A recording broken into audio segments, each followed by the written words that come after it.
most of the day, just editing my lists. Hi everyone, and we're live. Welcome to Friday night. It is time for fairy tales.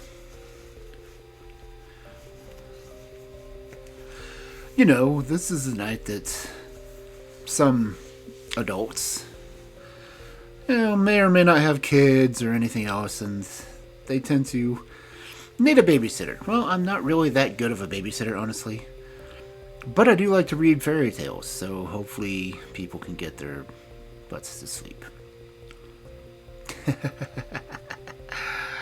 Oh, but anyway, I hope everyone had a good week. We're still in the Green Fairy book. I did 2 more Sherlock Holmes stories last night, so I only have 2 more left in that particular book.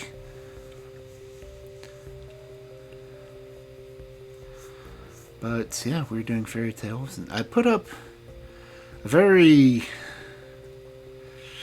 iffy challenge on Twitter, because I'm refusing to call it X.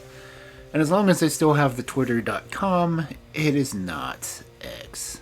That's just stupid. Luckily, lots of people bought the x.com to make sure that Muskrat would not get it. Why is my chat not showing up in the window behind me? Hello?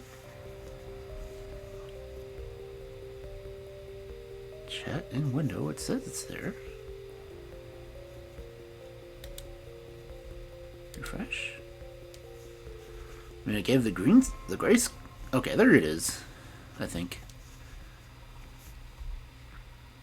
Maybe. Maybe not. Okay, I want to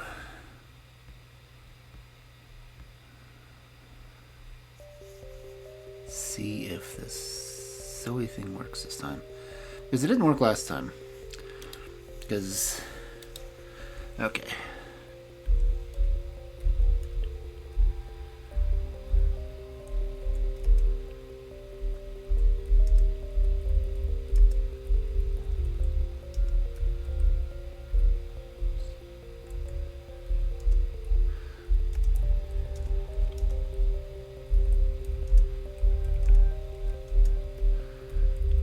I'm typing, sorry for the bouncy sounds. I'm seeing if my TTS monster actually works.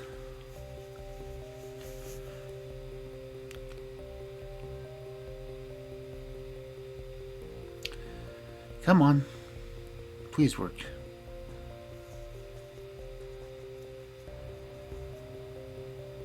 Hello?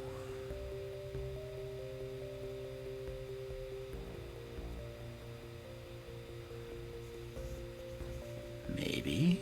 It's not playing yet.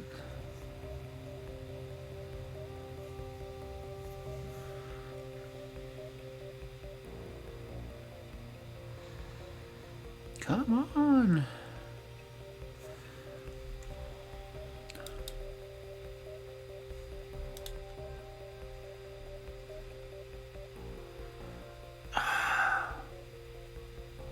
Dang it.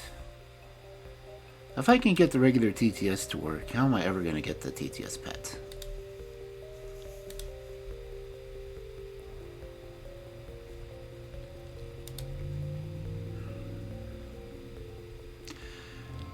Well, that works fine.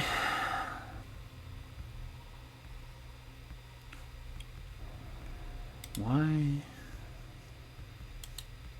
is this not working? It says it's there because it keeps flashing when I reset it.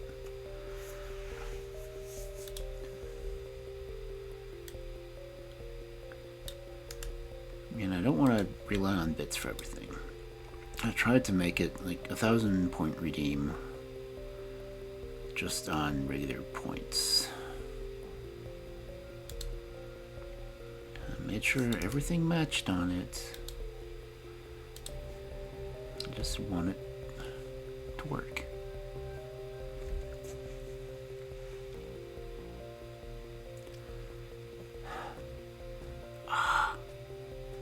Yes. It worked!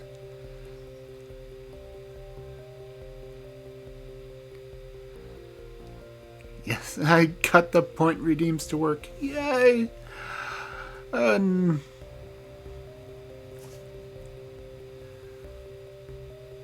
least I heard it. I don't know if anyone out there heard it. And I don't have it set to going to the VOD, so no one else will hear it either. Oh, man. And my... model... What the heck am I going to do with you, model?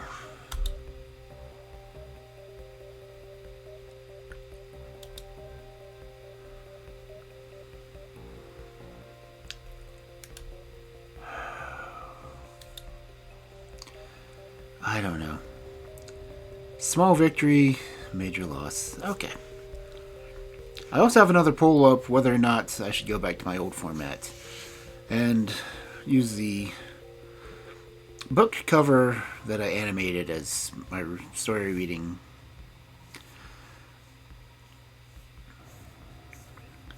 But then all the other designs I've done for the pages would be useless.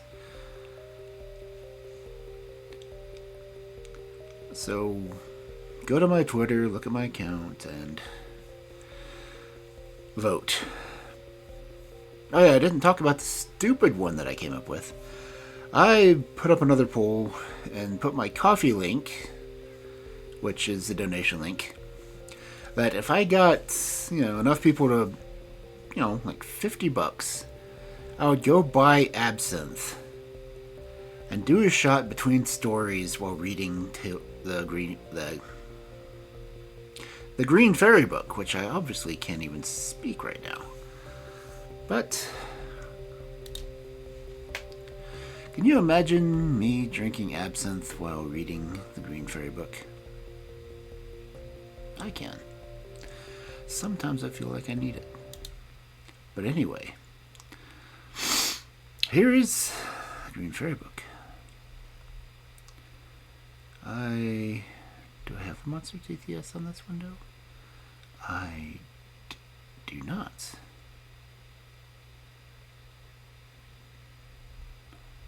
I need to add it to this one. Because if Scuff doesn't exist, what am I doing?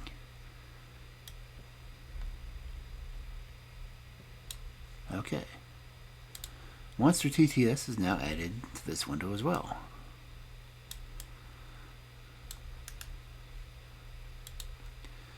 And if you need to know what Monster TTS is, there is a link down in my stuff below. Pretty much you get to do AI voices and or sound effects. I tend to like to use the narrator one, which is the one I used earlier. And you can send messages that I'll hear, that you guys will hear. They won't end up on the VOD, because, I post all the stories in their own little VOD section. But yeah. Let's see if it plays in this one.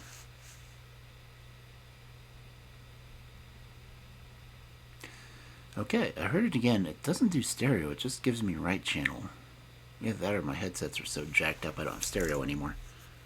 Oh, now I hear it. Yep, my headsets are jacked. I needed a longer cord on this headset. I keep hitting it every time I move my freaking arm. But anyway, we are at 9:10, so we should be reading the story already. I do have tea to hydrate with, so hopefully I'll hear someone redeeming a hydrate or something. So,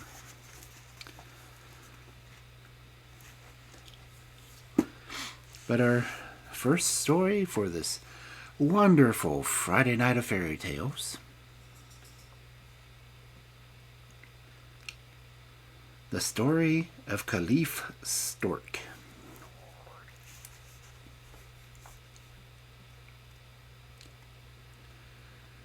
Caliph Chasid of Baghdad was resting comfortably on his divan one fine afternoon. He was smoking a long pipe, and from time to time he sipped a little coffee, which a slave handed to him, and after each sip he stroked his long beard with an air of enjoyment. In short, anyone could see that the Caliph was in an excellent humor. This was, in fact, the best time of day to approach him, for just now he was pretty sure to be both affable and in good spirits, and for this reason the Grand Vizier Manson always chose this hour in which to pay his daily visit. He arrived as usual this afternoon, but, contrary to his usual custom, with an anxious face. The Caliph withdrew his pipe for a moment from his lips and asked, "Why do you look so anxious, Grand Vizier?" The Grand Vizier crossed his arms on his breast and bent low before his master as he answered, "Oh, my lord, whether my countenance be anxious or not, I know not, but down below, in the court of the palace, is a peddler with such beautiful things that I cannot help feeling annoyed at having so little money to spare." The Caliph, who had wished for some time past to give his Grand Vizier a present, ordered his slave to bring the peddler before him at once. The slave soon returned, followed by the peddler, a short, stout man with a swarthy face, and dressed in very ragged clothes. He carried a box containing all manner of wares, strings of pearls, rings, richly mounted pistols, goblets, and combs. The Caliph and his vizier inspected everything, and the Caliph chose some handsome pistols for himself and Mansur, and a jeweled comb for the vizier's wife. Just as the peddler was about to close his box, the Caliph noticed a small drawer, and asked if there was anything else in it for sale. The peddler opened the drawer and showed them a box containing a black powder and a scroll written in strange characters which neither the Caliph nor the Mansur could read. "I got these 2 articles from a merchant who had picked them up in the street of Mecca," said the peddler.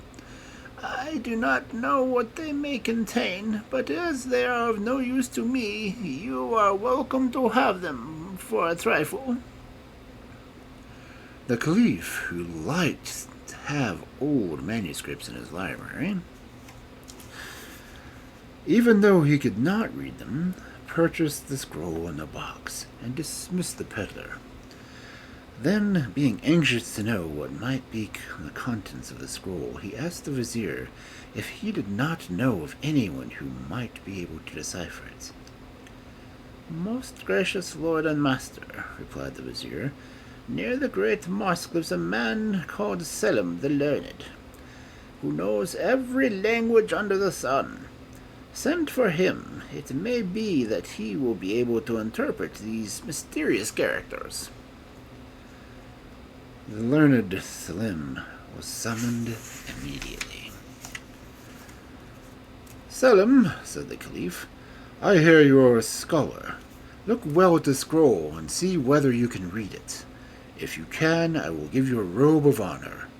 But if you fail, I will order you to receive 12 strokes on your cheeks, and 25 on the soles of your feet, because you have been falsely labeled Selim the Learned." Selim prostrated himself and said, "Be it according to your will, O master." Then he gazed long at the scroll. Suddenly he exclaimed, "May I die, oh my lord, if this isn't Latin!" "Well," said the Caliph, "if it is Latin, let us hear what it means." So Selim began to translate. "Thou who mayest find this, praise Allah for his mercy. Whoever shall snuff the powder in this box, and at the same time shall pronounce the word Matabor, can transform himself into any creature he likes, and will understand the language of all animals. When he wishes to resume the human form, he has only to bow 3 times towards the east, and to repeat the same word. Be careful, however, when wearing the shape of some beast or bird, not to laugh, or thou wilt certainly forget the magic word and remain an animal forever. When Selim the Learned had read this, the Caliph was delighted. He made the wise man swear not to tell the matter to anyone, gave him a splendid robe, and dismissed him. Then he said to his vizier, "That's what I call a good bargain, Monsieur. I am longing for the moment when I can be some animal. Tomorrow morning I shall expect you early. We will go out into the country, take some snuff from my box, and then hear what is said in air, earth, and water." The next morning, Caliph Qasid had barely finished dressing and breakfasting when the Grand Vizier arrived, according to orders, and accompanied him to his expedition. The Caliph stuffed the snuff-box in his girdle, and having desired his servants to remain at home, started off with the Grand Vizier only in attendance. First they walked through the palace gardens, but they looked in vain for some creature which could tempt them to try their magic powder. At length the vizier suggested going further onto the pond which lay beyond the town, and where he had often seen a variety of creatures, especially storks, whose grave, dignified appearance and constant chatter had often attracted his attention. The Caliph consented, and they went straight to the pond. As soon as they arrived, they remarked a stork strutting up and down with a stately air, hunting for frogs, and now and then muttering something to itself.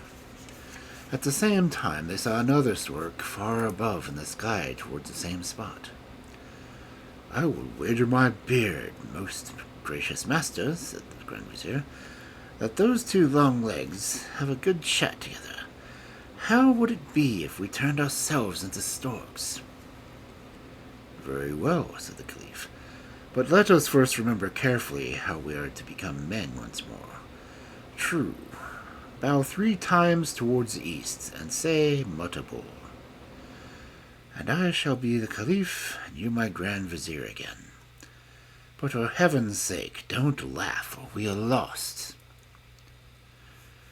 As the Caliph spoke, he saw the second stork circling round his head and gradually flying towards the earth. He quickly drew the box from his girdle, took a good pinch of the snuff, and offered some to Mansur, who also took one, and they both cried together, "Mutabor!" Instantly their legs shriveled up and grew thin and red. Their smart yellow slippers turned to clumsy stork's feet, and their arms to wings, and then their necks began to sprout from between their shoulders and grew a yard long. Their beards disappeared, and their bodies were covered with feathers. "You've got a fine long bill, Sir Vizier," cried the Caliph, after standing for some time lost in astonishment. "By the beard of the Prophet, I never saw such a thing in my life." "My very humble thanks," replied the Grand Vizier, as he bent his long neck. "But if I may venture to say so, your Highness is even handsomer as a stork than as a Caliph. But come, if it so pleases you, let us go near our comrades there and find out whether we really do understand the language of storks." Meanwhile, the second stork had reached the ground. It first scraped its bill with its claw, stroked down its feathers, and then advanced towards the first stork. The 2 newly made storks lost no time in drawing near, and to their amazement overheard the following conversation. "Good morning, Dame Longlegs. You're out early this morning." "Yes, indeed, dear Chatterbill. I am getting myself a morsel for breakfast. May I offer you a joint of lizard or a frog's thigh?" "1,000 thanks, but I have no appetite this morning. I am here for a very different purpose. I am to dance today before my father's guests, and if I come to the meadow for a little quiet practice." Thereupon the young stork began to move about with the most wonderful steps. The Caliph and Monsieur looked on in surprise for some time, but when at last she balanced herself in a picturesque attitude on one leg, and flapped her wings gracefully up and down, they could hold out no longer. A long, prolonged peal burst from each of their bills, and it was some time before they could recover their composure. The Caliph was the first to collect himself. "That was the best joke," he said, "I've ever seen. It's a pity the stupid creatures were scared away by our laughter, but no doubt they would have sung next." Suddenly, however, the vizier remembered how strictly they had been warned not to laugh during their transformation. He at once communicated his fears to the Caliph, who exclaimed, "By Mecca and Medina! It would indeed prove to be a poor joke if I had to remain a stork for the remainder of my days. Do just try to remember that stupid word. It has slipped my memory."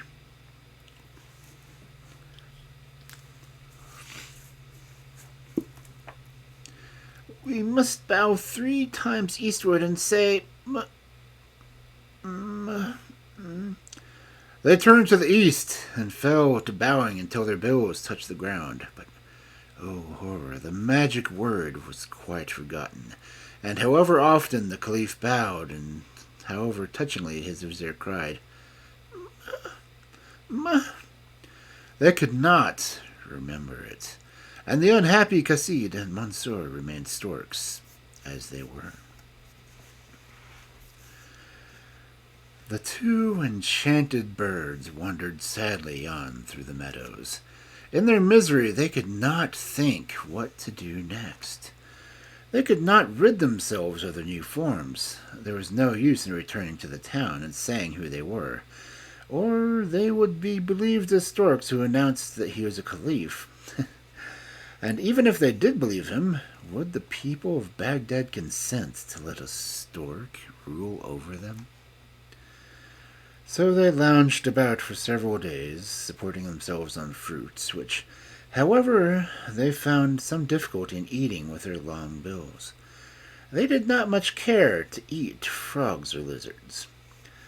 Their one comfort in their sad plight was the power of flying, and accordingly they often flew over the roofs of Baghdad to see what was going on there. During the first few days, they noticed signs of such disturbance and distress in the streets.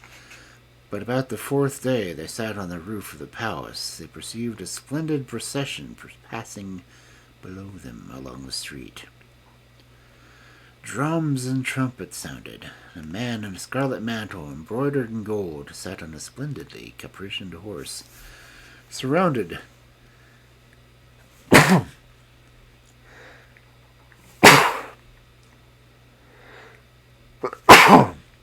excuse me, richly dressed slaves. Half of Baghdad crowded after him, and they all shouted, "Hail Mirza, the Lord of Baghdad!" Thank you. The 2 storks on the palace roof looked at each other, and Caliph Cassid said, "Can you guess now, Grand Vizier, why I have been enchanted? This Mirza is the son of my deadly enemy, the mighty magician Kashmir, who in an evil moment vowed vengeance on me. Still, I will not despair. Come with me, faithful friend. We will go to the grave of this prophet, and perhaps at that sacred spot the spell may be loosened." They rose from the palace roof and spread their wings towards Medina. But flying was not quite an easy matter, for the 2 storks had had but a little practice yet. "Oh, my lord," gasped the vizier after a few hours, "I can get on no longer. You really fly too quick for me. Besides, it is nearly evening, and we should do well to find some place in which to spend the night." Cassid listened with favor to his servant's suggestion, and perceiving in the valley beneath them a ruin which seemed to promise shelter, they flew towards it. The building in which they proposed to pass the night had apparently been formerly a castle. Some handsome pillars still stood among the heaps of ruins, and several rooms, which yet remained in fair preservation, gave evidence of former splendor. Chassid and his companion wandered along the passages, seeking a dry spot, when suddenly Mansur stood still. "My lord and master," he whispered, "if it was not absurd for a Grand Vizier, and still more for a stork, to be afraid of ghosts, I should feel quite nervous, for someone or something is close by me." I sighed and moaned audibly. The Caliph stood still and distinctly heard a low weeping sound which seemed to proceed from a human being rather than from any animal. Full of curiosity, he was about to rush towards the spot from whence the sound of woe came, when the vizier caught him by the wing with his bill, and implored him not to expose himself to fresh and unknown dangers. The Caliph, however, under whose stork breast a brave heart beat, tore himself away with the loss of a few feathers, and hurried down a dark passage. He saw a door which stood ajar, and through which he distinctly heard sighs mingled with sobs. He pushed open the door with his bill, but remained on the threshold, astonished at the sight which met his eyes. On the floor of the ruined chamber, which was scantily lighted by a small barred window, sat a large screech owl. Big tears rolled from its round eyes, and in a hoarse voice it uttered its complaints through its crooked beak. As soon as it saw Caliph and his vizier, who had crept up meanwhile, it gave vent to a joyful cry. It wept gently tears from its eyes with its brown spotted wings, and to the great amazement of the two visitors, addressed them in good human Arabic. "Welcome, you storks. You are a good sign of my deliverance, for it was foretold to me that a piece of good fortune should befall me through a stork."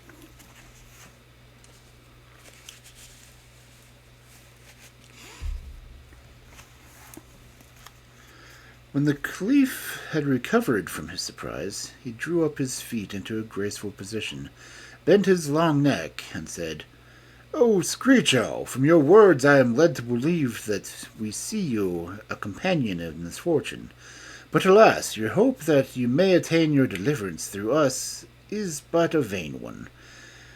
You will know our helplessness when you have heard our story." The Screech Owl begged him to relate it, and the Caliph accordingly told him what we already know.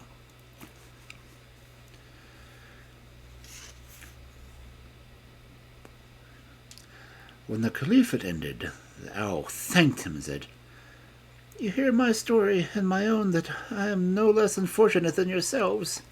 My father is the king of the Indies, and I, his only daughter, am named Lusa. That magician Casimir who enchanted you has been the cause of my misfortunes too. He came one day to my father and demanded my hand for his son Mirza. My father, who was rather hasty, ordered him to be thrown downstairs. The wretch was not long after managed to approach me under another form, and one day, when I was in the garden, I asked for some refreshment. He brought me, in the disguise of a slave, a draught which changed me at once to this horrid shape. Whilst I was fainting with terror, he transported me here, and cried to me with an awful voice, 'You shall remain lonely and hideous, despised by even the brutes till the end of your days, until someone of your own free will asks you to be his wife. Thus do I avenge myself on you and your proud father.'"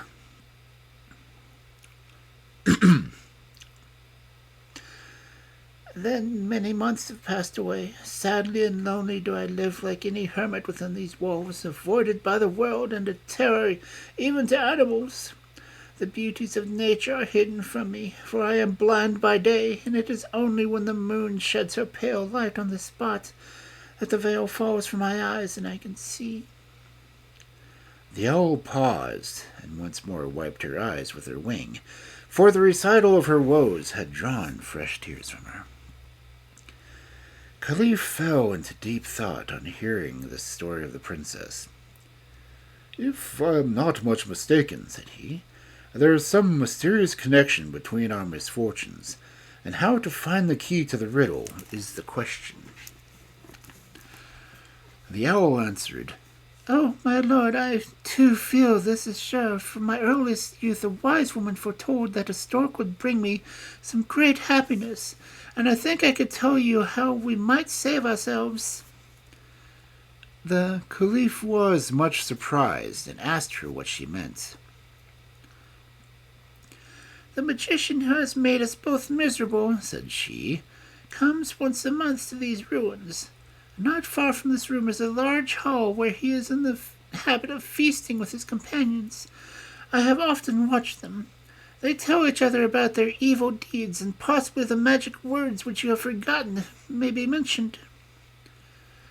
"Oh, dearest princess," exclaimed the Caliph, "say, when does he come, and where is this hall?" The owl paused a moment, and then said, "Do not think me unkind, but I can only grant your request on one condition." "Speak, speak!" cried Cassid. "Command! I will gladly do whatever you wish." "Well," replied the owl, "you see, I would like to be free too, but this can only be done if one of you will offer me his hand in marriage." The stork seemed rather taken aback by the suggestion, and the Caliph beckoned to his vizier to retire and consult with him. When they were outside the door, the Caliph said, "Grand Vizier, this is some tiresome business. However, you can take her." "Indeed," said the vizier, "so that I will go home my wife may scratch my eyes out. Besides, I am an old man, and your highness is still young and unmarried, and a far more suitable match for a young and lovely princess." "That's just where it is," sighed the Caliph, whose wings dropped in a dejected manner. "How do you know that she is young and lovely? Call it buying a pig in a poke."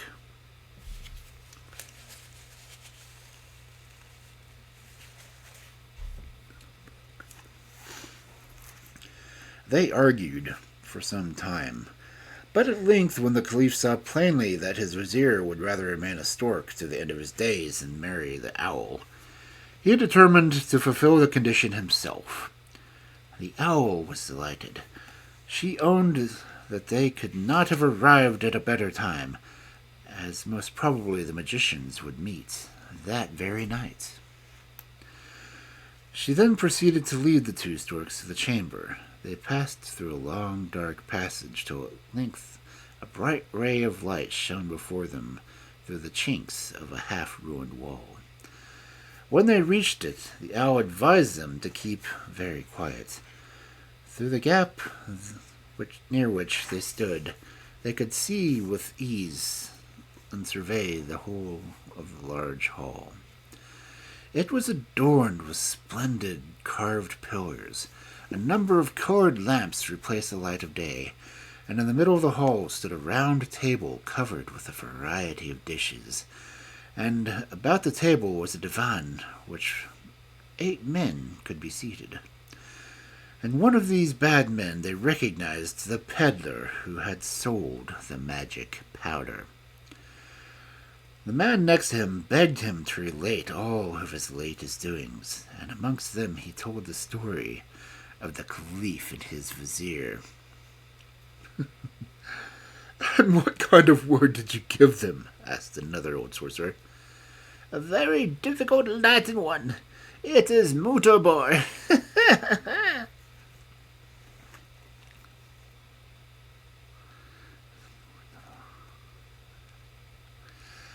As soon as the storks heard this, they were nearly beside themselves with joy.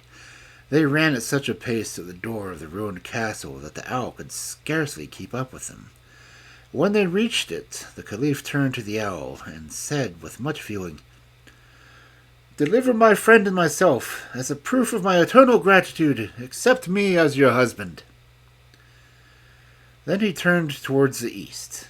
3 times the storks bowed their long necks to the sun, which was just rising over the mountains. "Mutabor!" they both cried, and in an instant they were once more transformed. In the rapture of their newly given lives, master and servant fell laughing and weeping into each other's arms. Who shall describe their surprise when they at last turned round and beheld standing before them a beautiful lady, exquisitely dressed. With a smile she held out her hand to the Caliph and asked, "Do you not recognize your screech owl?" It was she! The Caliph was so enchanted by her grace and beauty that he declared being turned into a stork had been the best piece of luck which had ever befallen him. The 3 set out at once for Baghdad. Fortunately, the Caliph found not only the box with the magic powder, but also his purse and girdle. He was, therefore, able to buy in the nearest village all they required for their journey. And so at last they reached the gates of Baghdad. Here the Caliph's arrival created the greatest sensation. He had been quite given up for dead, and the people were greatly rejoiced to see their beloved ruler again. The rage at this usurper Mirza, however, was great in proportion. They marched in force to the palace and took the old magician and his son prisoners. The Caliph sent the magician to the room where the princess had lived as an owl, and there had him hanged. As the son, however, knew nothing of his father's acts, the Caliph gave him his choice between death and a pinch of the magic snuff. When he chose the latter, the Grand Vizier handed him the box. One good pinch, and the magic word transformed him into a stork. The Caliph ordered him to be confined in an iron cage and placed in the palace gardens. Caliph Qasid lived long and happily with his new wife, the princess. The merriest time was when the Grand Vizier visited him in the afternoon, and when the Caliph was in a particularly high spirits, he would consider to mimic the Vizier's appearance when he was a stork. He would strut gravely and with his well-stiffened legs up and down the room, clattering and showing how he vainly bowed to the east and cried, "Moo! Moo!" The Caliphess and her children were always much entertained by the performance, but when the Caliph went on nodding and bowing and calling, "Moo! Moo!" too long, the Vizier would threaten laughingly to tell the Caliphess the subject of the discussion carried on one night outside the door of Princess Screech Owl.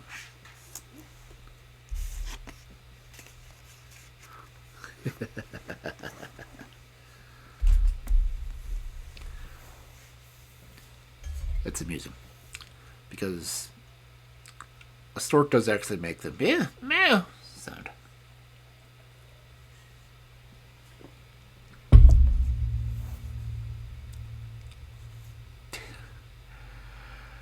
Welcome in, Taka. Oop, I set my cup down too hard and it made my desk spring. Ugh.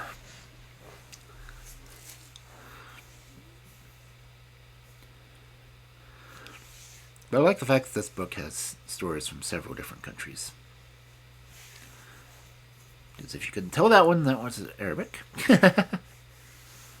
I'm just glad I don't have to translate them myself. Because as rough a time as I'm having with the German fairy tales from my book, I don't even want to try to get started on Arabic.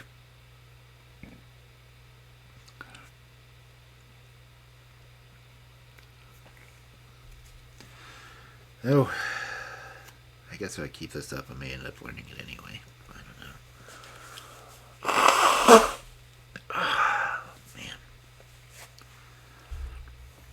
Cold weather, sinuses are acting up, so.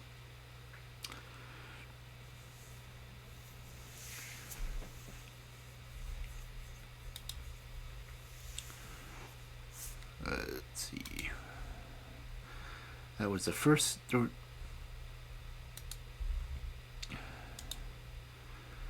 see. I somehow managed to get up to 317 followers. I got 2 more followers. Oh, no. 2 or 3 more followers just today. And I never got the notifications. That's in my email. I haven't checked my email much today.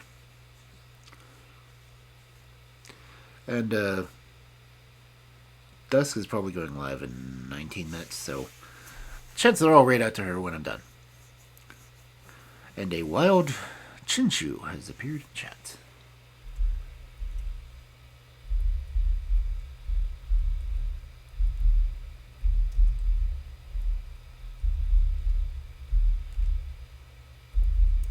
Okay. Probably won't catch it, but what the heck, I'll try. Anyway, we should carry on to our second story, which is just on time, because our second story for this wonderful Friday night of fairy tales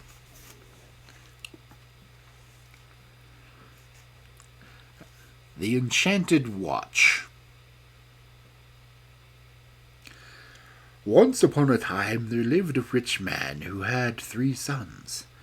When they grew up, he sent the eldest to travel to see the world, and 3 years passed before his family saw him again. Then he returned, magnificently dressed, and his father was so delighted with his behavior that he gave a great feast in his honor, to which all the relations and friends were invited. When the rejoicings were ended, the second son begged his father to go on his turn to travel and mix with the world. The father was enchanted at the request and gave him plenty of money for his expenses, saying, "If you behave as well as your brother, I will do honor to you as I did to him." The young man promised to do his best, and his conduct during the 3 years was all that it should be. Then he went home, and his father was so pleased with him that his feast of welcome was even more splendid than the one before. The third brother, whose name was Jennick, or Johnny, depending on who you talk to, was considered the most foolish of the 3. He never did anything at home except for sit over the stove and dirty himself with the ashes. But he also begged his father to leave and travel for 3 years. "Go if you like, you idiot, but what good will it do you?" The youth paid no heed to his father's observations as long as he obtained permission to go. The father saw him depart with joy, glad to get rid of him, and gave him a handsome sum of money for his needs. Once, as he was making one of his journeys, Jennick chanced to cross a meadow where some shepherds were just about to kill a dog. He entreated them to spare it and to give it to him instead, which they willingly did, and he went on his way, followed by the dog. A little further on, he came upon a cat, which someone was going to put to death. He implored its life, and the cat followed him. Finally, in another place, he saved a serpent, which was also handed over to him, and now they made a party of 4. The dog behind Jennick, the cat behind the dog, and the serpent behind the cat. Then the serpent said to Jennick, "Go wherever you see me go." For in the autumn, when all serpents hid themselves in their holes, this serpent was going in search of his king, who was king of all the snakes. Then he added, "My king will scold me for my long absence. Everyone else is housed for the winter, and I am very late. I shall have to tell him what danger I have seen, and how, without your help, I should certainly have lost my life. The king will ask you what you would like in return, and be sure you beg for the watch which hangs on his wall. It has all sorts of wonderful properties. You only need to rub it to get whatever you like.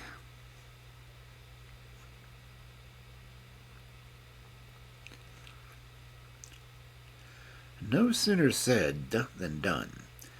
Jennick became the master of the watch, and the moment he got out he wished to put its virtues to the proof. He was hungry, and thought it would be delightful to eat in the meadow a loaf of new bread and a steak of good beef, washed down by a flask of wine. So he scratched the watch, and in an instant it was all before him. Ooh, imagine his joy! Evening soon came, and Jennick rubbed his watch, and thought it would be very pleasant to have a room with a comfortable bed and a good supper. In an instant they were all before him. After supper he went to bed and slept till morning, as every honest man ought to do. Then he set forth for his father's house, his mind dwelling on the feast that would be waiting him. But as soon as he returned in the same old clothes in which he went away, his father flew into a great rage, and refused to do anything for him. Jennick went out to his old place near the stove, and dirtied himself in the ashes without anybody minding. The third day, feeling rather dull, he thought it would be nice to see a 3-story house filled with beautiful furniture, and with vessels of silver and gold. So he rubbed the watch, and there it all was. Jennick went to look for his father, and said to him, "You offered me no feast of welcome, but permit me to give you one, and come and let me show you my place." The father was much astonished, and longed to know where his son had got all of his wealth. Jennick did not reply, but begged him to invite all their relations and friends to a grand banquet.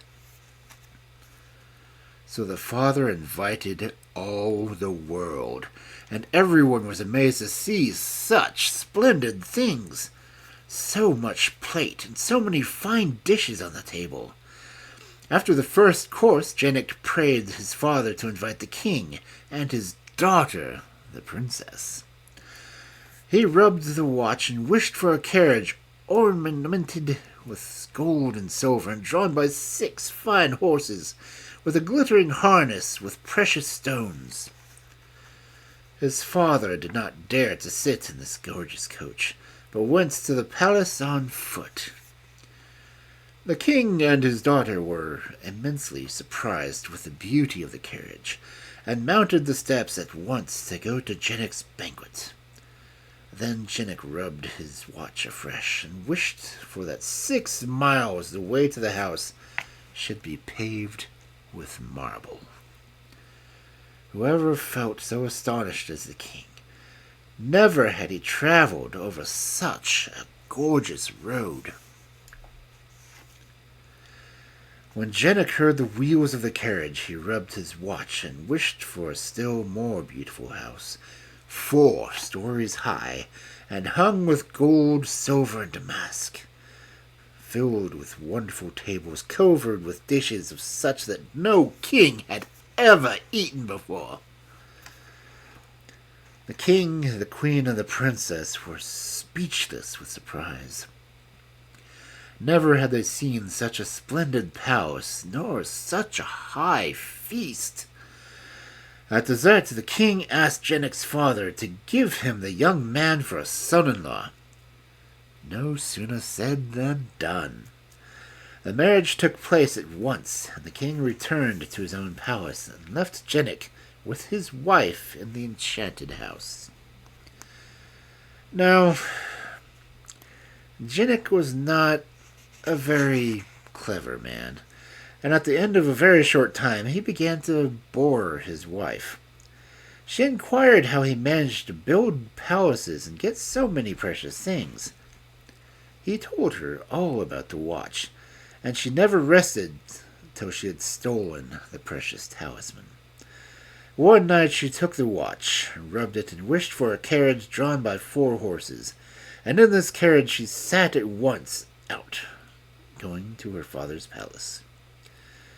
There she called her own attendants, bade them to follow her into the carriage, and drove straight into the seaside. Then she rubbed her watch and wished the sea might be crossed by a bridge, and that a magnificent palace might arise in the middle of the sea. No sooner said than done. The princess entered the house, rubbed her watch, and in an instant the bridge was gone. Left alone, Janek felt very miserable. His father, mother, and brothers, and indeed everybody else, all laughed at him. Nothing remained to him but the cat and the dog whose lives he had once saved. He took them with him and went far away, for he could no longer live with his family. He reached at last the great desert, and saw some crows flying towards a mountain. One of them was a long way behind, and when he arrived his brothers inquired what had made him so late. "Winter is here," they said, "and it is time to fly to other countries." He told them that he had seen in the middle of the sea the most wonderful house that was ever built. On hearing this, Janek at once concluded that this must be the hiding place of his wife. So he proceeded directly to the shore with his dog and his cat.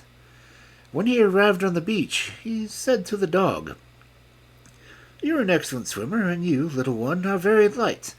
Jump on the dog's back, and he will take you to the palace. Once there, he will hide himself near the door, and you must steal secretly in to get a hold of my watch." No sooner said than done.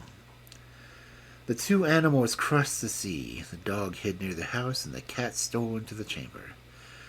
The princess recognized him and guessed why he had come, and she took the watch down from the cellar and locked it in a box. But the cat wriggled its way into the cellar, and the moment the princess turned her back, he scratched and scratched till he had made a hole in the box. Then he took the watch between his teeth and waited quietly till the princess came back. Scarcely had she opened the door when the cat was outside, and the watch began into the bargain. The cat was no sooner beyond the gates than she said to the dog, "We are going to cross the sea. Be very careful not to speak to me." The dog laid this to his heart and said nothing. But when they approached the shore, he could not help asking, "Have you got the watch?" The cat did not answer. He was afraid he might let the talisman fall. When they touched the shore, the dog repeated his question. "Yes," said the cat. And the watch fell into the sea. Then our 2 friends began to accuse each other, and both looked sorrowfully at the place where the treasure had fallen in. Suddenly a fish appeared near the edge of the sea. The cat seized it, and thought it would make them a good supper. "We have 9 children," cried the fish. "Spare the father of a family." "Granted," replied the cat, "but on condition that you find our watch." The fish executed his commission, and they were brought the treasure back to their master. Janek rubbed the watch, and wished that the palace, with the princess and all its inhabitants, should be swallowed up by the sea. No sooner had said than done. Janek returned to his parents, and he and his watch, his cat and his dog, lived happily to the end of their days.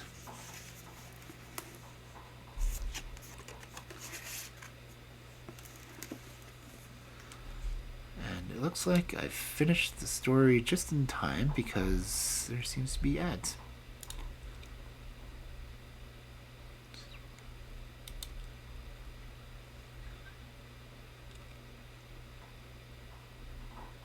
No, soon anyway. Yep, cool. Finish the story with 30 some odd seconds to spare before the ad.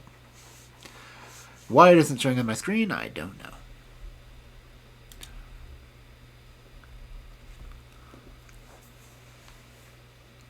So, 3-minute ad break. Go take care of yourselves if you need to. I'll be here. Oh, I'll be on my BRX screen because I want to.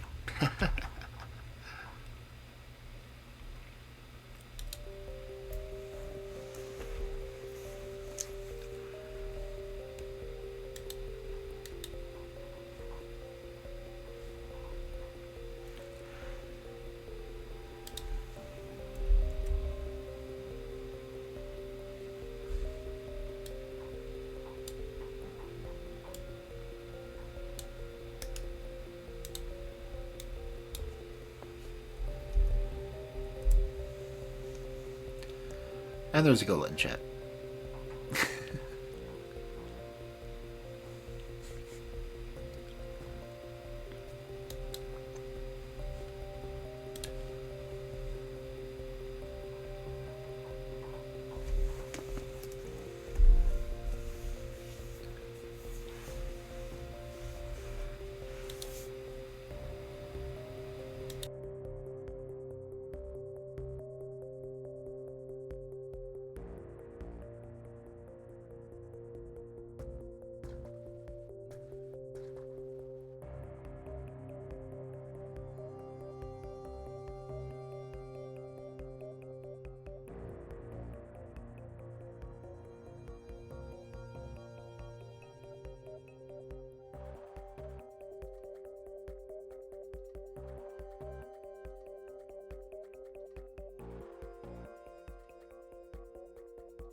You miss me?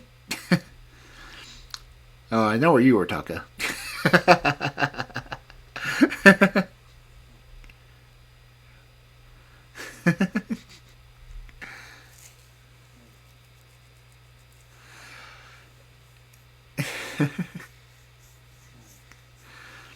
Okay. Let's see, what story is this? Ooh, another. This one's got fun names. This is going to be a challenging. Where's this one?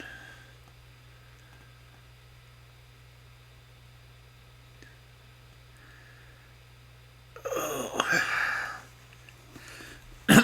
Okay. This one's going to have some interesting names, so I may mispronounce a few of them.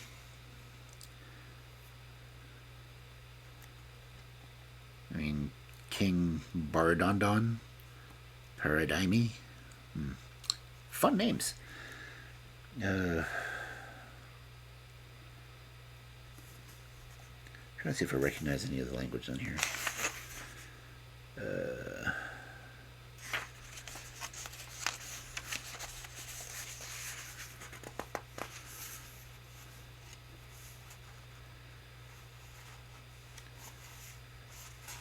It does not say where this one's from. It's not a very long one, so. The next story. I'm not even sure if I'm going to pronounce the title right, but okay.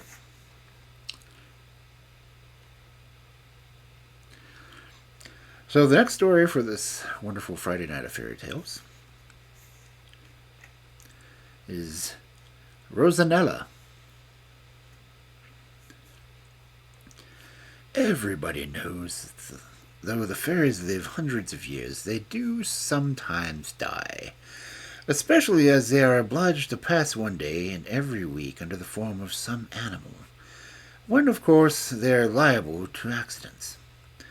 It was in this way that death once overtook the Queen of the Fairies, and it became necessary to call a general assembly to elect a new sovereign.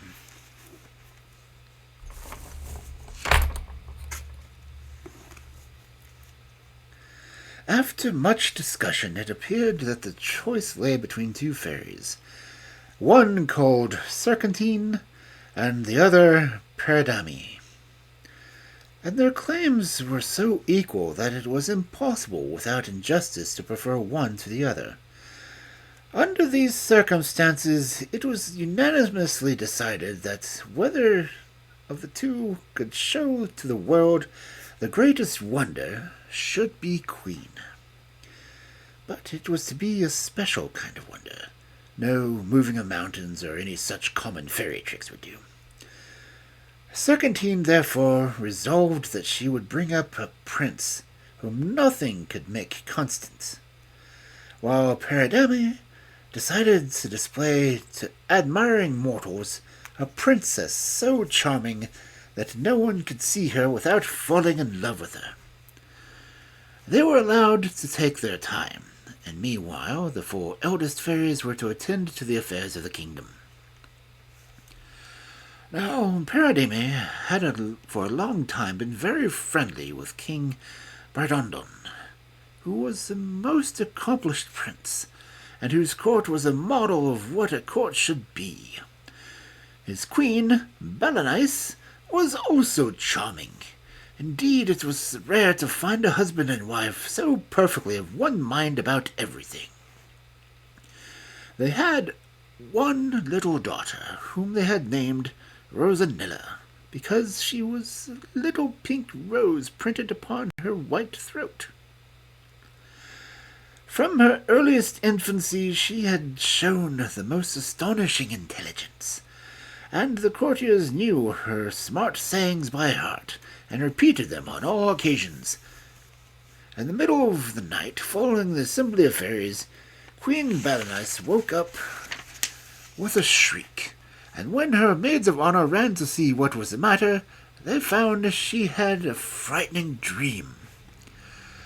"I thought," she said, "that my little daughter had been changed into a bouquet of roses, and that as I held it in my hand, a bird swooped down suddenly and snatched it from me and carried it away. Let someone run and see that all is well with the princess, she added. So they ran, but what was their dismay when they found that the cradle was empty. And though they sought high and low, not a trace of Rosanella could they discover. The queen was inconsolable, and so indeed was the king. Only being a man, he did not say quite so much about his feelings. He presently proposed to Berenice that they should spend a few days at one of their palaces in the country. And to do this she willingly agreed, since her grief made the gaiety of the capital distasteful for her. One lovely summer evening, as they sat together on a shady lawn shaped like a star, from which radiated 12 splendid avenues of trees, the queen looked around and saw a charming peasant girl approaching by each path, and what was still more singular, that everyone carried something in a basket which appeared to occupy her whole attention. As each drew near, she laid the basket at Berenice's feet, saying, "Charming queen, may this be some slight consolation to you in your unhappiness." The queen hastily opened the baskets, and found in each a lovely baby girl, about the same age as the little princess for whom she sorrowed so deeply. At first the sight of them she renewed her grief, but presently their charm so gained upon her that she forgot her melancholy, and providing them with nursery maids, cradle rockers, and ladies-in-waiting, and in sending hither and thither for swings and dolls and tops and bushes of the finest sweetmeats. Oddly enough, every baby had upon its throat a tiny pink rose. The queen found it so difficult to decide on suitable names for them all. Until she could settle the matter, she chose a special color for everyone, by which it was known, so that when they were all together they looked like nothing so much as a nosegay of gay flowers. As they grew older, it became evident that though they were all remarkably intelligent, and profited equally by the education they received, they differed one from another in disposition, so much so that they gradually ceased to be known as Pearl or Primrose, or whatever might have been their colour, and the queen instead would say, "Where is my sweet, or my beautiful, or my gay?" Of course, with all these charms they had lovers by the dozen, not only in their own court, but princes from afar, who were constantly arriving, attracted by the reports which were spread abroad. But these lovely girls, the first maids of honour, were as discreet as they were beautiful, and favoured no one. But let us return to Socratine. She had fixed upon the son of a king who was the cousin of Bardodon, to bring up a fickle prince. She had before at his christening given him all the graces of mind and body that a prince could possibly acquire, but now she redoubled her efforts. She spared no pains in adding every imaginable charm and fascination, so that whether he happened to be cross or amiable, splendid or simply attired, serious or frivolous, he was always perfectly irresistible. In truth, he was a charming young fellow, since the fairy had given him the best heart in the world, as well as the best head, and had led nothing but desired but consistency. For it cannot be denied that the Prince Mirliflor was a desperate flirt and as fickle as the wind, so much so that by the time he arrived at his 18th birthday there was not a heart left for him to conquer in his father's entire kingdom. They were all his own, and he was tired with everyone. There were things in his state when he was invited to visit the court of his father's cousin, King Bardodon.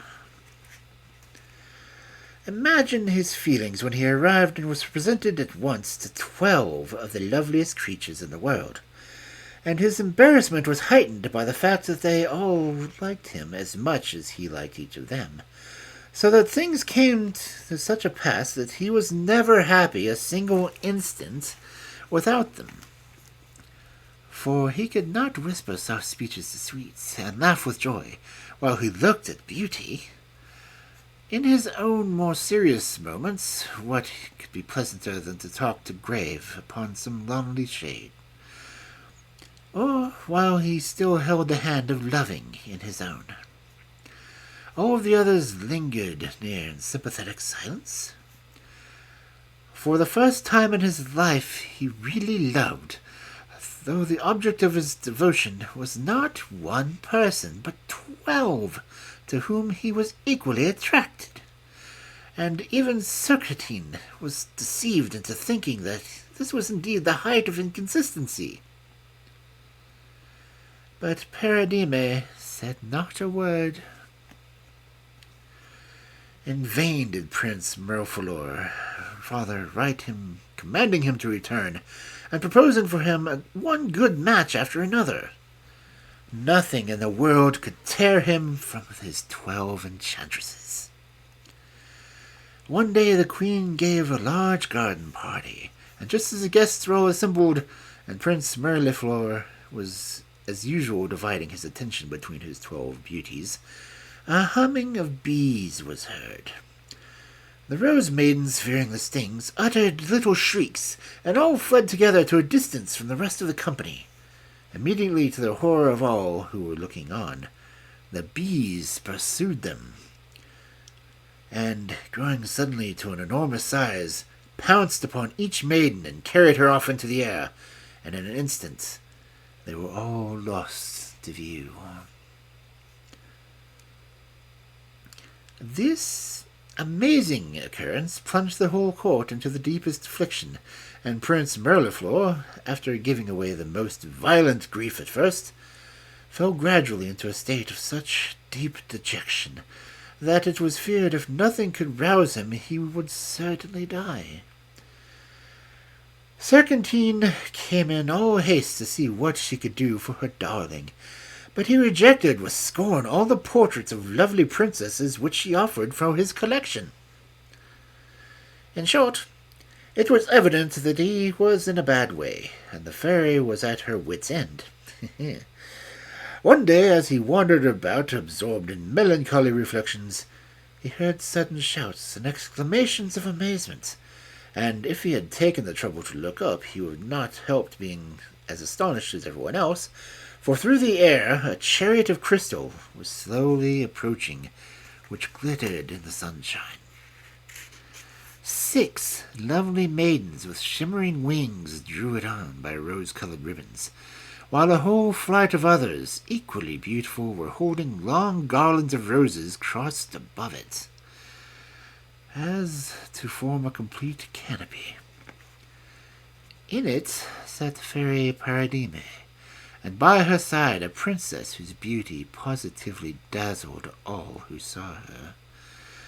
At the foot of the great staircase they descended, and proceeded to the queen's apartments, though everyone had run together to see this marvel, till it was quite difficult to make a way through the crowd.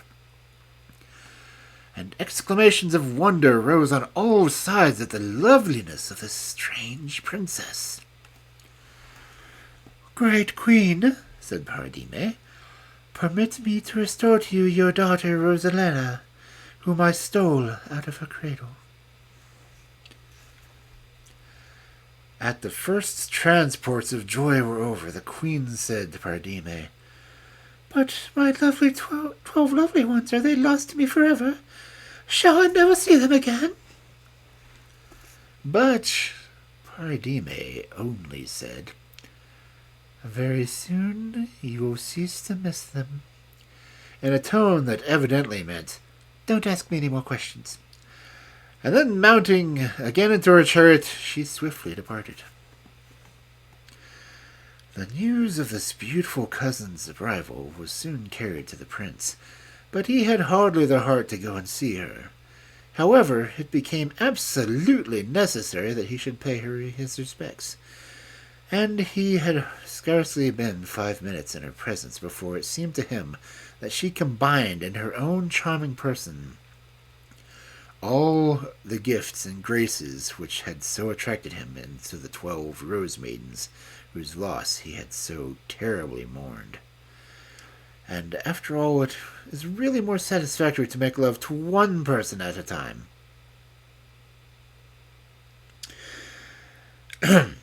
So it came to pass that before he knew where he was entering his lovely cousin, entreating his lovely cousin to marry him. And the moment the words had left his lips, Pardime appeared, smiling and triumphant, and the chariot of the Queen of Fairies, for by that time they had all heard of her success, and declared her to have earned the kingdom. She had to give a full account of how she had stolen Rosanella from her cradle, and divided her character into 12 parts, that each might charm Prince Millefleur, and once more united might cure him of his inconsistency once and forever. And as one more proof of the fascination of the whole Rosanella, I might tell you that she even defeated Sacratine, sent her wedding a gift, and was present at the ceremony which took place as soon as the guests could arrive. Prince Mirliflor was constant for the rest of his life, and indeed, who would have not been in his place? As for Rosanella, she loved him as much as all the 12 beauties put together, so they reigned in peace and happiness to the end of their long lives.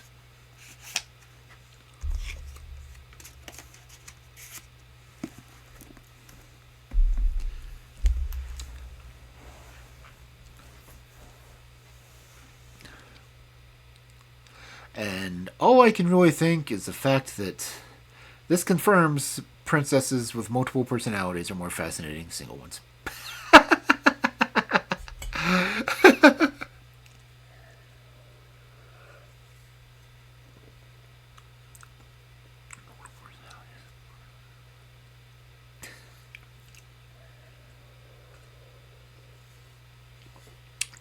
Princesses.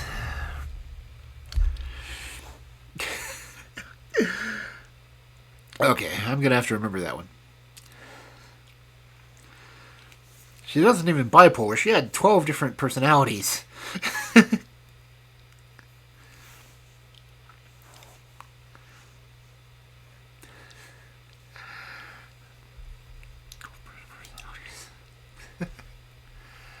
Oh, princesses. Am I right? Okay. Sounds like a girl you knew. Yeah. Sounds like several I've known.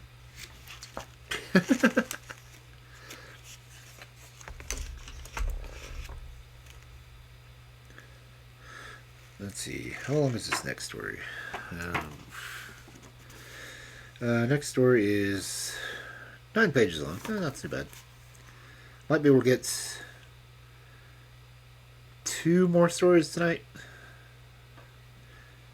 Yeah, this one's 9 pages, the next one's 5. I'll probably end there. Yeah, okay.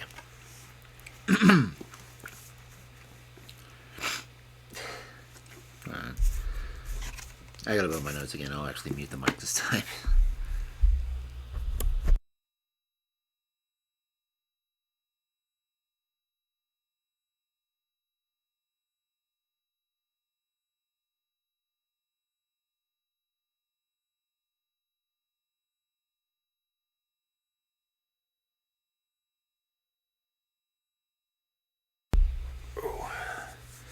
Wish I didn't have to touch the middle of my microphone to mute it.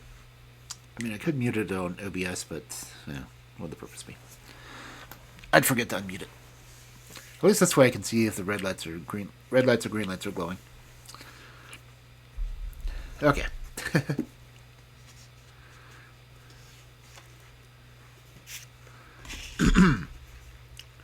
Oh, I did mark this story. Okay. So, I'm multi-personality princesses. It's gonna get to me the rest of the night. Okay. And I'm not drinking wine this time, like last time. Anyway, let's see. That is the first time I've ever read a story about the Fairy Queen dying. That's kind of interesting. But anyway.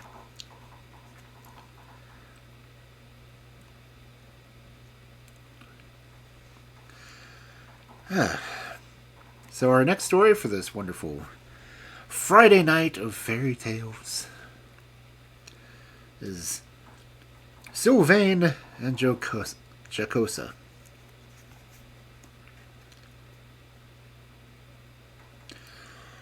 Once upon a time there lived in the same village 2 children, one named Sylvain and the other Jocosa, who were both remarkable for beauty and intelligence. It happened that their parents were not on terms of friendship with one another, on account of some old quarrel which had, however, taken place so long ago that they had quite forgotten what it was all about, and only kept up the feud from force of habit. Sylvain and Jocosa, for their parts, were far from sharing this enmity, and indeed were never happy when apart. Day after day they fed their flocks of sheep together, and spent long sunshiny hours in playing or resting upon some shady bank. It happened one day that the Fairy of the Meadows passed by and saw them, and was so much attracted by the pretty faces and gentle manners that she took them under her protection. And the older they grew, the dearer they became to her. First, she showed her interest by leaving in their favorite haunts many little gifts, such as they delighted to offer one to another, for they loved each other so much that their first thought was always, "What will Jocosa like?" or "What will please Sylvain?" And the fairy took great delight in their innocent enjoyment of cakes and sweetmeats she gave them nearly every day. When they were grown up, she resolved to make herself known to them, and chose a time when they were sheltering from the noonday sun in the deep shade of a flowery hedge-grove. They were startled at first by the sudden appearance of a tall and slender lady, dressed all in green and crowned with a garland of flowers. But when she spoke to them sweetly and told them how she had always liked them, and that it was she who had given them all the pretty things which it so surprised them to find, they thanked her gratefully and took pleasure in answering the questions she put with them. When she presently bade them farewell, she told them never to tell anyone else that they had seen her. "You will often see me again," she added, "and I shall be with you frequently, even when you do not see me." So saying, she vanished, leaving them in a state of great wonder and excitement. After this time she came often, and taught them numbers of things, and showed them many of the marvels of her beautiful kingdom. And at last one day she said to them, "You know that I have always been kind to you. Now I think it is time you did something for me in turn. You both remember the fountain I call my favorite. Promise me that every morning before the sun rises you will go to it, and clear away every stone that impedes its course, and every dead leaf or broken twig that sullies its clear waters. I shall take it as proof of your gratitude to me if you never forget nor delay this duty. And I promise that so long as the sun's earliest rays find my favorite spring the clear and sweetest in all my meadows, you two shall not be parted from another." Sylvain and Jocosa willingly undertook this service, and indeed felt that it was but a very small thing in return for the fairy who had given and promised to them. For some long time the fountain was tended with the most scrupulous care, and was the clearest and prettiest in all the country around. But one morning in the spring, long before the sun rose, they were hastening towards it from opposite directions, when, tempted by the beauty of the myriads of gay flowers which grew thickly on all sides.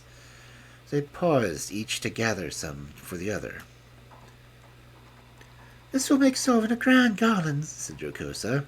And how pretty Jocosa will look with this crown, thought Sylvain. Hither and thither they strayed, led even farther and farther, for the brightest flowers seemed always just beyond them, until at last they were startled by the first rays of the rising sun. With one accord they turned and ran towards the fountain, reaching it at the same time, though from opposite sides. But what was their horror to see that its usually tranquil waters seething and bubbling, and even as they looked down, rushed a mighty stream which entirely engulfed it. And Sylvain and Jocosa found themselves parted by a wide and swiftly rushing river. All this had happened with such rapidity that they had only time to utter a cry, and each to hold up to the others the flowers they had gathered. But this was explanation enough.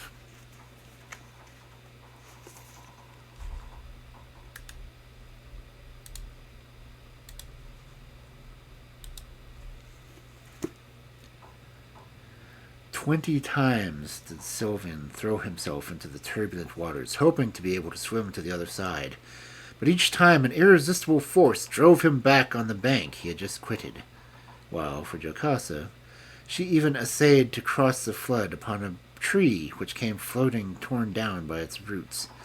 But her efforts were equally useless. Then, with heavy hearts, they set out to follow the course of the stream, which had now grown so wide that it was only with difficulty they could distinguish each other. Night and day, over mountains and through valleys, in cold or in heat, they struggled on, enduring fatigue and hunger and every hardship, and consoled only by the hope of meeting once more, until 3 years had passed, and at last they stood upon the cliffs where the river flowed into the mighty sea. Now they seemed farther apart than ever, and in despair they tried once more to throw themselves into the foaming waves. But the Fairy of the Meadows, who had really never ceased to watch over them, did not intend that they should be drowned at last. So she hastily waved her wand, and immediately they found themselves standing side by side upon the golden sand.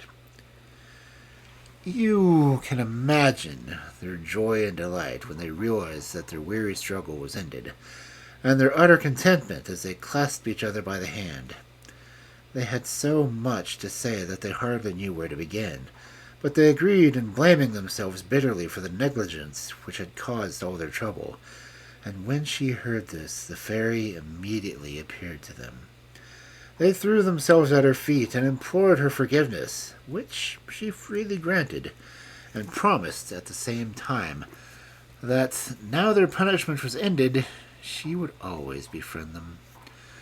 Then she sent for her chariot of green rushes, ornamented with May dewdrops, which she particularly valued and was always collected with great care, and ordered her 6 short-tailed moles to carry them all back to the well-known pastures, which they did in a remarkably short time.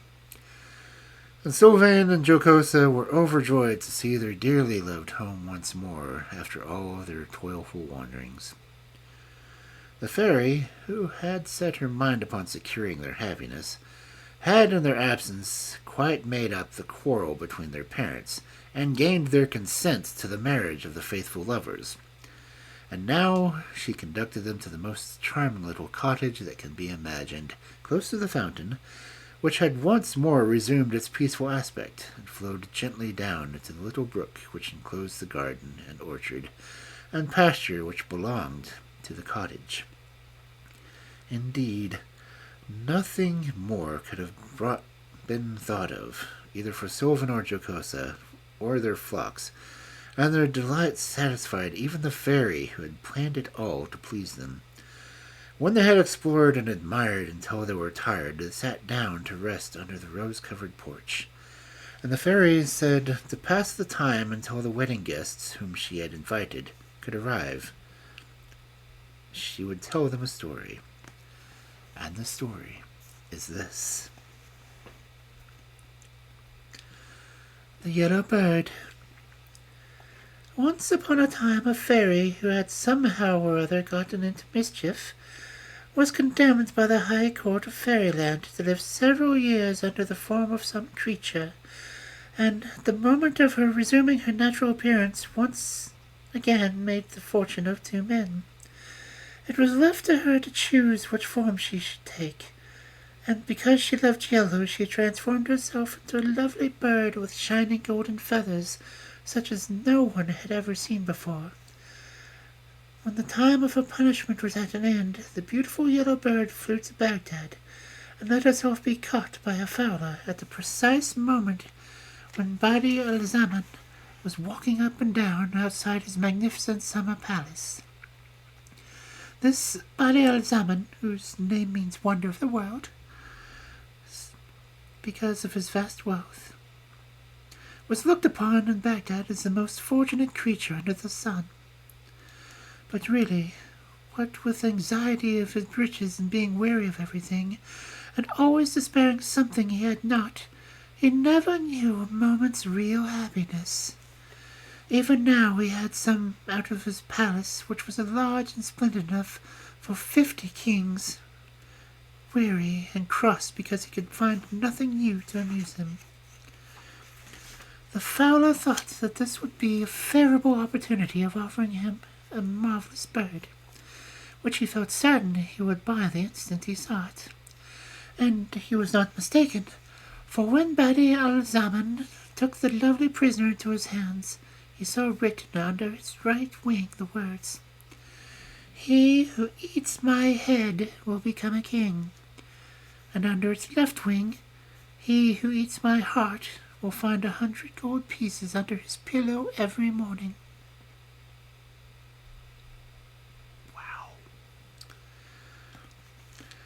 In spite of all his wealth, he at once began to desire the promised gold, and the bargain was soon completed.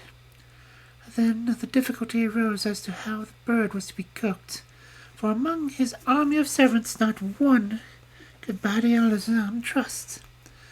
At last he asked the fowler if he were married, and on hearing that he was, he bade him to take the bird home with him and tell his wife to cook it. "Perhaps," said he, "this will give me an appetite, which I have not had for many a long day, and if your wife shall have 100 pieces of silver." The fowler with great joy ran home to his wife, who speedily made a savoury stew of the yellow bird.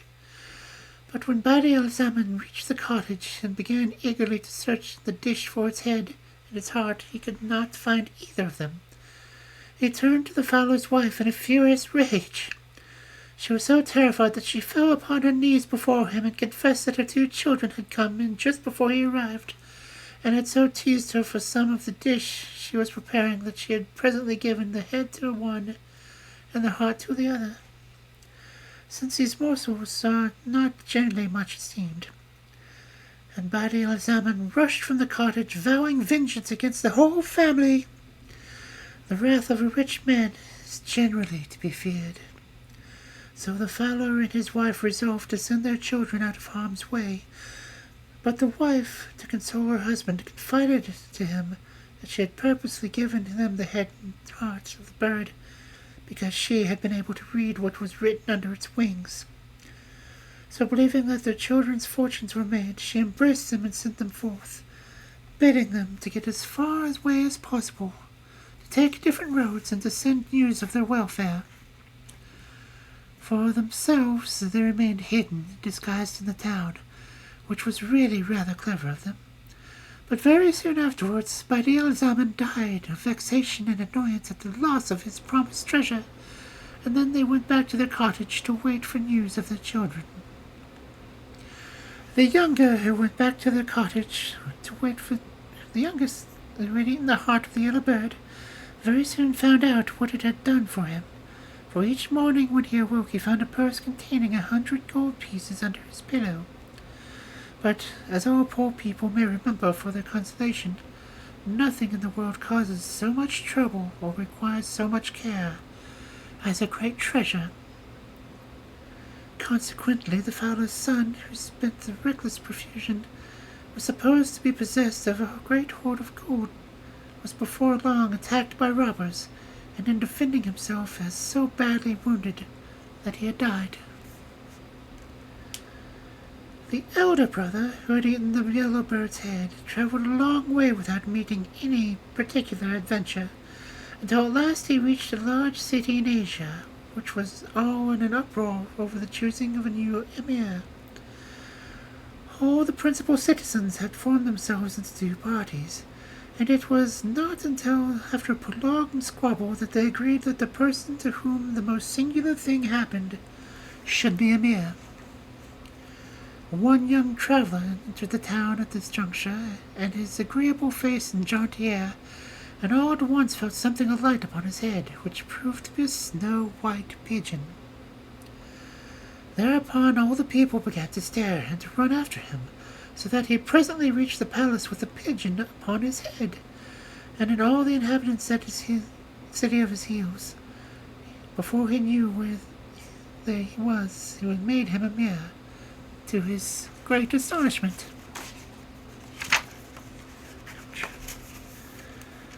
There was nothing more agreeable than to command, and nothing to which the people get accustomed to more quickly.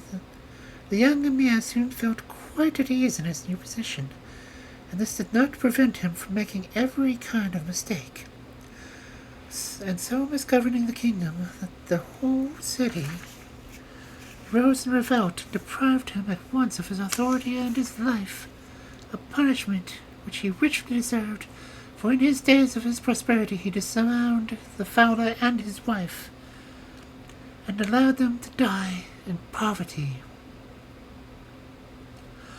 I have told you this story, my dear Sylvain and Jocosa, added the fairy, to prove to you that this little cottage and all that belongs to it is a gift more likely to bring you happiness and contentment than many things that would seem grander and more desirable. If you will faithfully promise to me to till your fields and feed your flocks, and keep your word better than you did before, I will see that you never lack anything that is really for your good.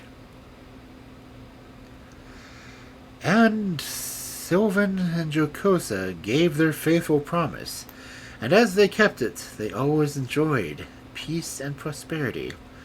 The fairy had asked all their friends and neighbors to their wedding, which took place at once with great festivities and rejoicings.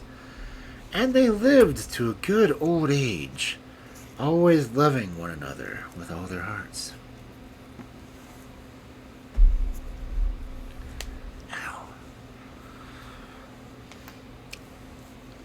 I really hate prolonged stories where I have to keep to one voice. It so disturbs me.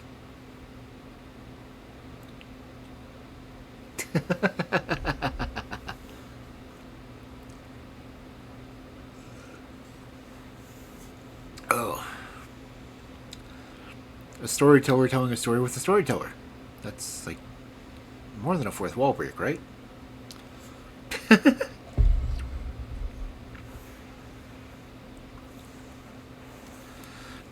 Oh. Ow. I need to stretch.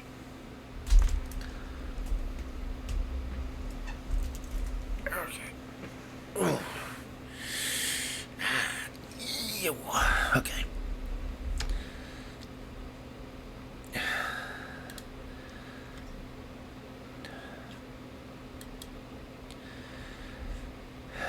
Okay, let's get one more story, then we'll end for the night. Okay? Okay.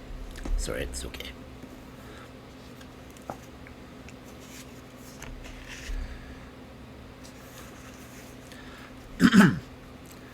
So, final... why am I doing Watson? I don't know.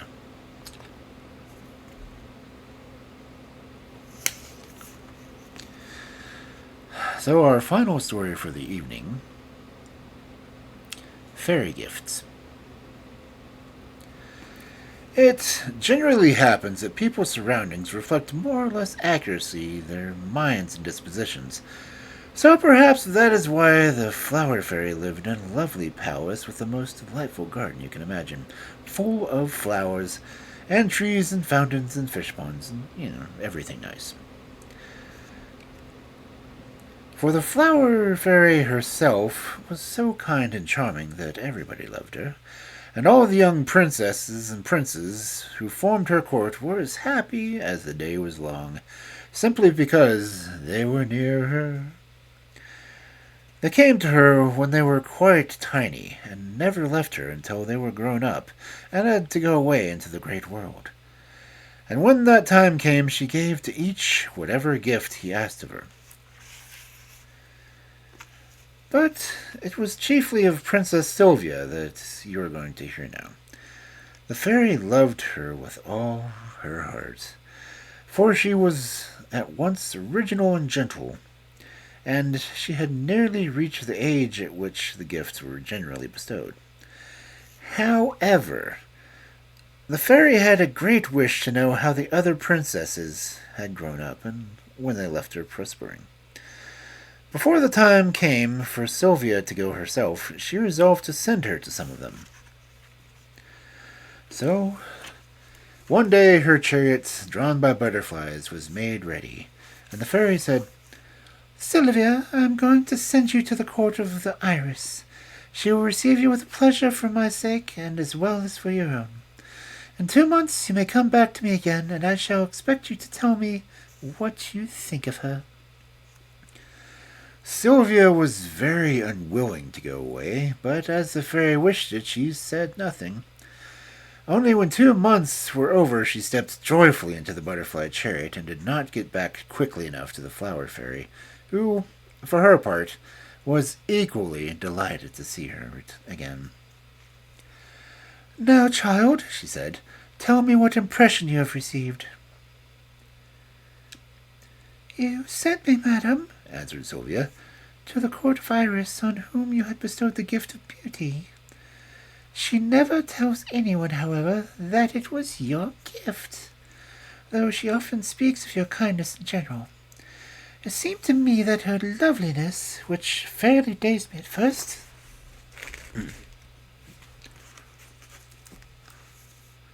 had absolutely deprived her of any use of her other gifts or graces. In allowing herself to be seen, she appeared to think that she was doing all that possibly could be required of her. But unfortunately, while I was still with her, she became seriously ill, and though she presently recovered, her beauty is entirely gone, so that she hates the very sight of herself and is in despair.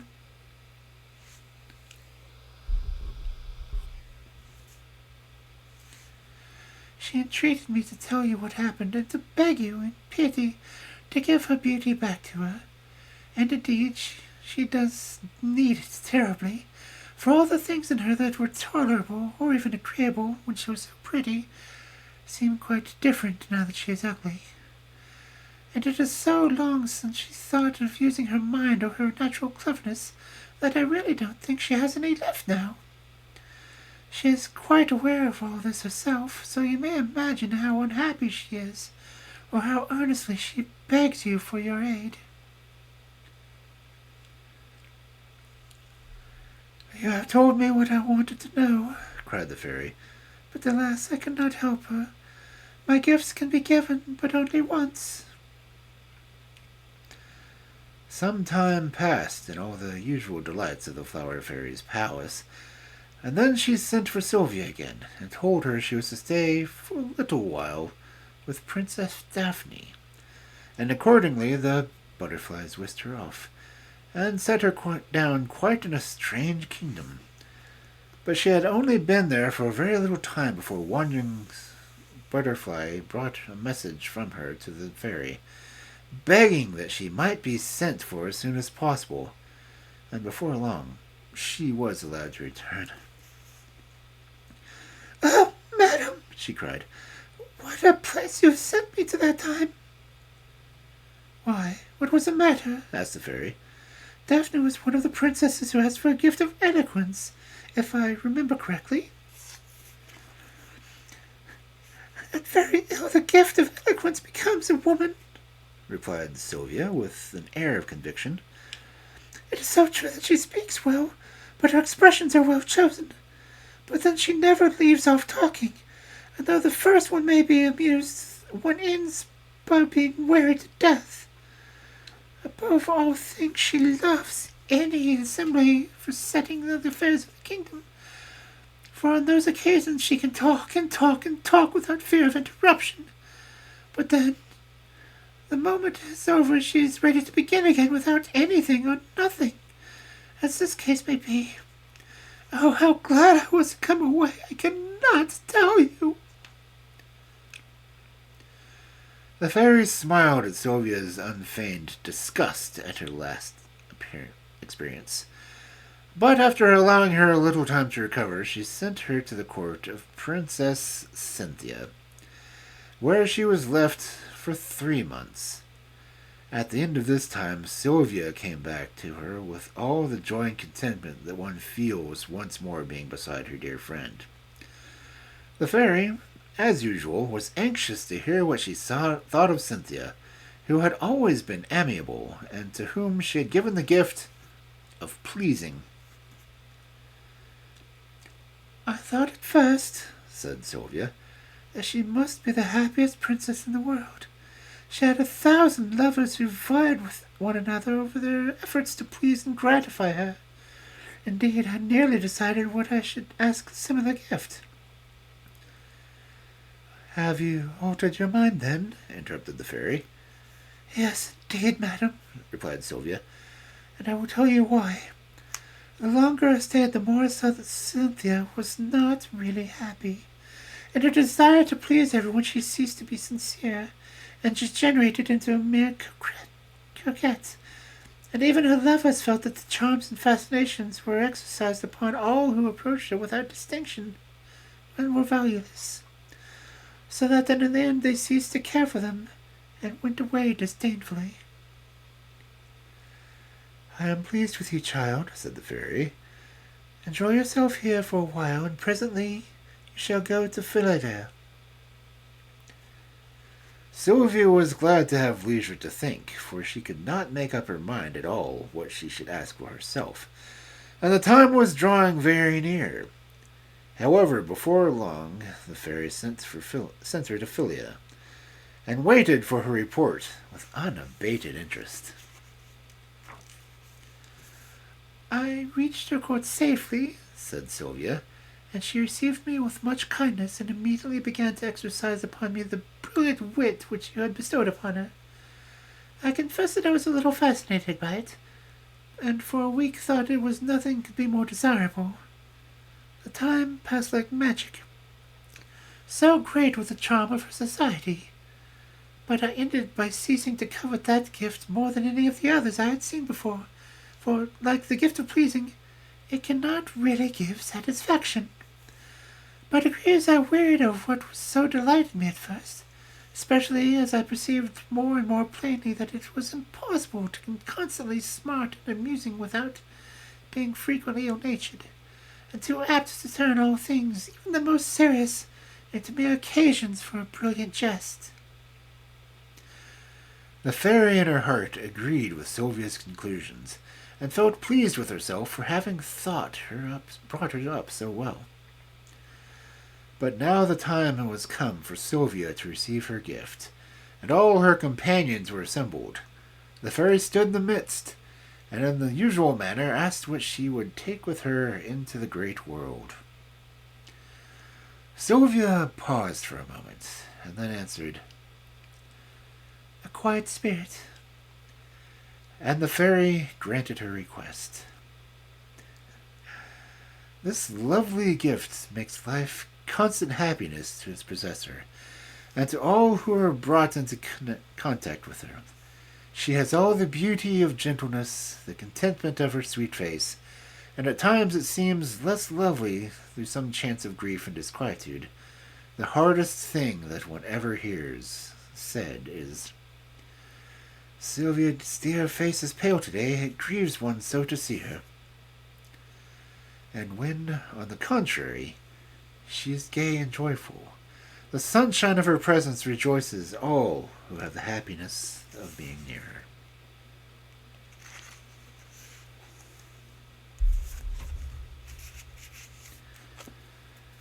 Man, it would be nice to have a quiet soul.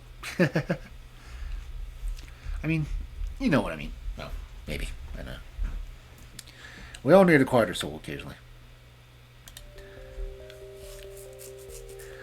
But, as I said, that was going to be the final story for the stream. I caught the Porygon 2. I am happy. That's cool. So, it is time to raid people. Oh, Legacy is on. She's starting a new book. Let me check in on her real quick. I don't know how long she's been on. Oh, man, my back is aching. Okay.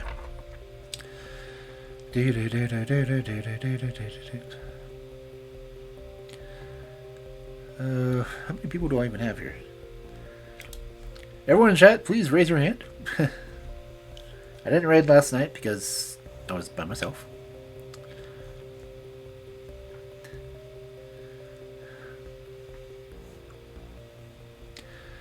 And, you know, Kel, but, you know, she doesn't do much.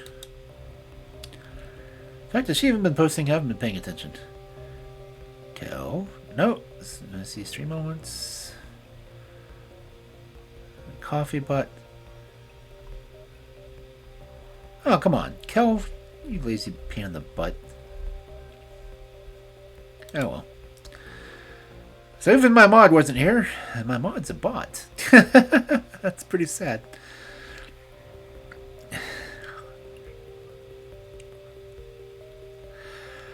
So, I will probably not raid, because raids are more fun when there's people to bring along.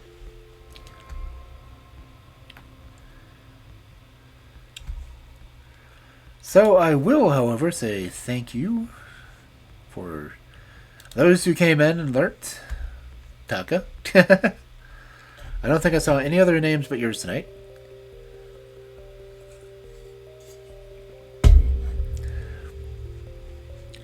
So I hope you have a good evening, good afternoon, good night, whichever time zone you may currently exist in. And I will hopefully see you next week. The VOD for tonight will be on my YouTube channel tomorrow night. Like 11 or so my time, because that's when we're ending. So, yeah, have a good night. Get some good sleep. Have fun chilling with people. And I will hopefully see you next week. Please admire the sketch of me sleeping that Dusk made.